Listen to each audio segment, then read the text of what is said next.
Los estudiantes de la Minuto de Dios quieren dar a conocer un proyecto de aprendizaje donde se reflejará qué es el maltrato infantil en Colombia. Buenas tardes, en el día de hoy vamos a hacer una pequeña entrevista sobre el maltrato infantil y estamos con una práctica de la UNAM y nos va a colaborar contestando unas pequeñas preguntas. Buenas tardes. Buenas tardes, mi nombre es Kelly Contreras. Por favor, ¿nos puede decir cuáles son los tipos de maltrato infantil? Yo creía que son tres. Está el maltrato físico, que es el que muchos relacionamos, tiene que ver cuando se ejerce fuerza sobre la persona que es víctima. También podemos encontrar el maltrato psicológico, que es más que todo tiene que ver con acciones y tiene que ver con palabras. También el maltrato sexual.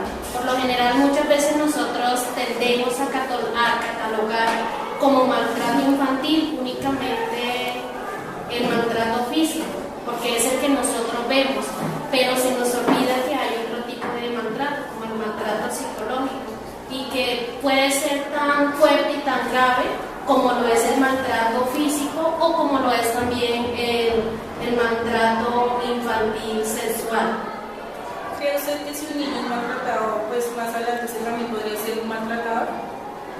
Si no se llega a generar una intervención sobre esa persona que un día fue agredido, muy probablemente va a ser un maltratador. De hecho, la mayoría, según estudios que se han realizado, la mayoría de personas que ejercen el maltrato infantil o que realizan maltrato sobre las demás personas es porque han sido maltratados, y como no se le ha dado como tal una intervención a esa persona, tiende a reproducir ese maltrato, porque él quiere que las demás personas que están a su alrededor sufran o pasen la misma situación que él en algún momento vivió en su cuerpo. Bueno, muchas gracias. Pero no tenemos que... Bueno, entonces también nos está acompañando su amigo y también nos va a contestar otra de las preguntas. ¿Tú cómo consideras el maltrato infantil aquí en Colombia? El maltrato infantil aquí en Colombia considero que es casi que un tema de cultura. Colombia a lo largo de los años ha reflejado que el tema de la violencia y el maltrato es algo casi que cultural de parte de nosotros. Cuando no fue el Bogotazo, fue el tema de las primeras guerrillas; cuando no fue la guerrilla, fue el tema del paramilitarismo, y hoy en día el fenómeno de la violencia cada día ha venido evolucionando. Cuando nosotros miramos toda la violencia que vive en Colombia, pues estamos hablando de algo que se ha venido reproduciendo. El fenómeno del maltrato de los niños, entonces, hoy en Colombia podríamos, o yo considero que está plasmado de dos maneras. Está un tipo de violencia o de maltrato abierto, que es a través de acciones explícitas, donde yo le muestro a la persona que no es querida, y eso lo vemos a través de diferentes cifras. Por ejemplo, el bienestar familiar dice que el 51% de los embarazos en Colombia, por ejemplo, son no deseados.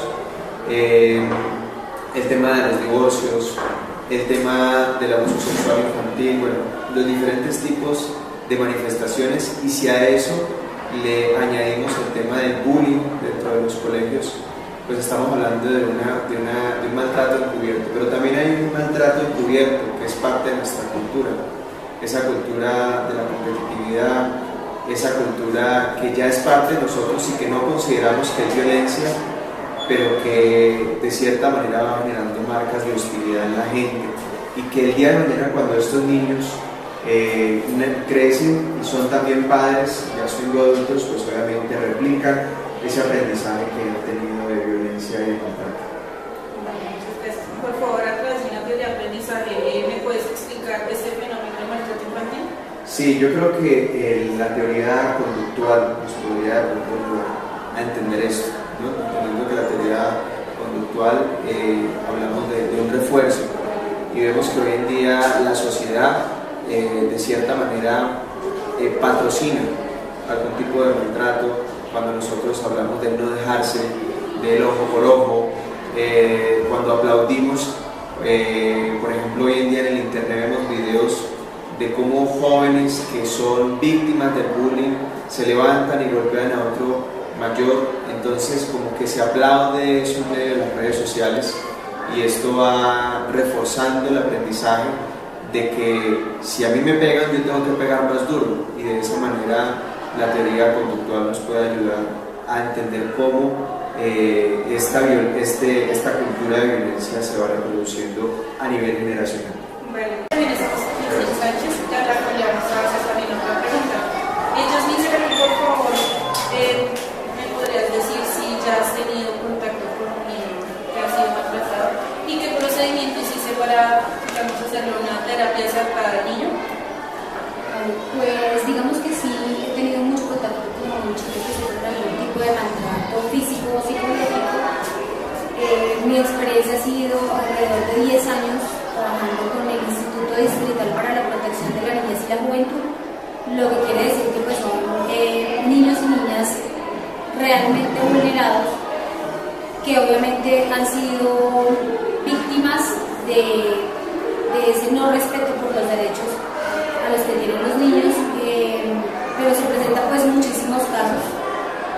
El maltrato físico es tan cruel como el maltrato psicológico, lo que pasa es que a veces no se tiene tan en cuenta porque se supone que el maltrato físico no duele y causa los mismos traumas que causa el maltrato psicológico, pero es mentira. Los dos tipos de maltrato hacen daño, hieren y traumatizan a un niño. La terapia que hemos utilizado, digamos, ha sido desde dos enfoques, uno es el psicológico y otro es a través del arte, en mi caso particular. Digamos que a través del arte lo que hacemos es tratar de ser garantes de derechos por medio de diferentes estímulos para esos chicos que han sido vulnerados de alguna manera. Entonces lo que hacemos es incluirlos de alguna manera dentro de la sociedad nuevamente, siendo garantes de derechos de esos niños y niñas, brindándoles posibilidades alternas para que ellos se sientan miembros de esta sociedad por medio de un arte que ellos logran aprender. Entonces, lo que hacemos es una técnica que se llama arte terapia, que está basada en la psicología también, pero que hace que el chico digamos que reconozca sus habilidades, sus aptitudes, las ponga en evidencia y empiece a darse cuenta que hace parte de un grupo poblacional que no tiene por qué ser excluido y que tiene muchísimos talentos.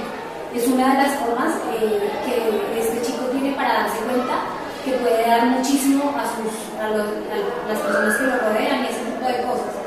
Y a nivel psicológico pienso que lo que se ha tratado de abordar con los chicos y con las niñas que han sido maltratadas en sus hogares o en el colegio, lo que se trata de hacer es, digamos, que buscar en sí la raíz de ese problema para empezar a darle, pues, digamos, un proceso adecuado para poder orientar a ese niño o a esa niña para que logre unas salidas, para que encuentre diferentes métodos y poder, digamos que, reforzar un poco para que su calidad de vida mejore.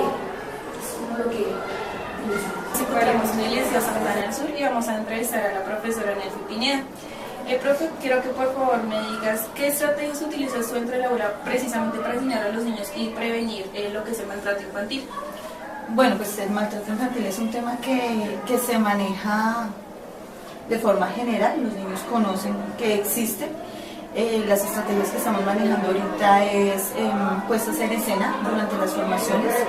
¿Por qué? Pues porque cuando nosotros las maestras nos disfrazamos, logramos captar el interés de los niños y podemos abordar el tema sin que se generen conflictos dentro de los mismos niños, pues porque obviamente nosotros estamos representando personajes y casos que pueden presentarse, pero no estamos tocando un caso en particular en donde algún niño se sienta quizás expuesto frente a una problemática que tenga.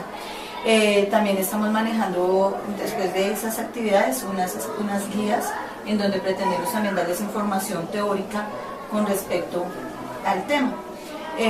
Otra estrategia también podría ser, con grado noveno se está elaborando un cuento con los niños que ellos apadrinan, que son niños de grado segundo, Se hizo una encuesta previa con respecto a preguntas como el gusto por colores, la relación que puedan tener con determinados compañeros o su ámbito familiar.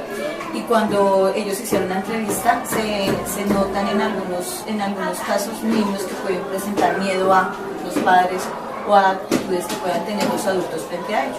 Entonces, en esa situación, pues podríamos nosotros entrar a analizar si de pronto son casos aislados o si son casos en donde se vuelven repetitivos, y podríamos quizás manejar un trabajo en conjunto con orientación y poder detectar si se está presentando un tipo de casos de maltrato infantil.